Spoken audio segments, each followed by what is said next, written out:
बघा, रिॲलिटी ही आहे आणि कदाचित सर्वजण याला मान्य पण करतील की अभ्यास करूनही परीक्षेत चुका होतात आणि नाही करूनही कधी कधी तुक्के लागतात.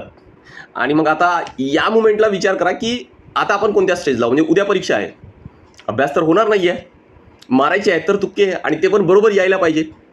आणि हे जर तुम्हाला करायचं असेल, मी हे म्हणत नाही आहे की सगळे तुक्के मारा म्हणून, पण इंटेलिजन्स गेस केल्याशिवाय तुम्हाला पर्याय नाही आहे. तिथूनच रिझल्ट येणार आहे, लॉजिक वापरून, एलिमिनेशन मेथड वापरून. तिथूनच तुम्हाला जे कट ऑफ पार घेऊन जाणार आहे ना, ते तीच गोष्ट घेऊन जाणार आहे. आणि यासाठी तुम्हाला तुमचं माइंड शांत ठेवणं गरजेचं आहे. आणि त्याची तयारी ही खरी पाहिली तर आजपासून सुरू होत आहे, बरोबर. आणि म्हणूनच शांत डोक्याने राहा आणि शांत डोक्याने उद्याचा पेपर सॉल्व करा.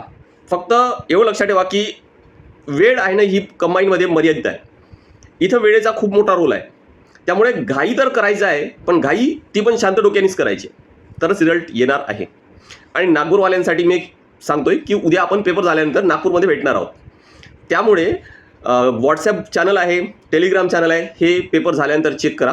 लोकेशन तुम्हाला स्क्रीनवर दिसेलच, पण टाईम आहे, मी व्हॉट्सॲप चॅनल आणि टेलिग्राम चॅनलला शेअर करणार आहे. So all the very best.